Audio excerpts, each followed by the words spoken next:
Nagsagawa rin ng nighttime earthquake drill kagabi sa Ortigas Business District sa Pasig City. Ito'y para mapaghandaan din ng publiko ang posibilidad ng paglindol sa gabi. Makibalita tayo kay Jamie Santos.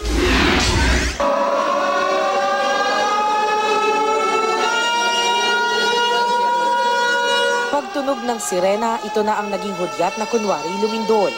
Nawalan ng kuryente ang mga gusali sa bahagi ng exchange road sa Ortigas, Pasig. Maya-maya pa, dumating na ang ilan sa mga rescuers. Nagkaroon naman ng sunog sa Philippine Stock Exchange Building at may mga natrap sa ikatlong palapag. Sa labas naman, may mga sugatan din matapos umanong mabagsakan ng ilang istruktura. Agad naman itong nalapatan ng first aid sa mabilis na pagdating ng mga rescuers mula sa barangay. May tumaob ding sasakyan matapos ng malakas na lindol. Pero inabot ng halos kalahating oras bago na-rescue ang mga natrap na biktima sa nasusunog na gusali maging sa tumaob na sasakyan. Nagrapel naman ang ibang rescuers, masagip lamang ang ilang biktima na natrap sa mataas na gusali at kailangan ilagay sa stretcher. Agad naman silang nadala sa itinayong field hospital sa tapat ng parking lot ng gusali.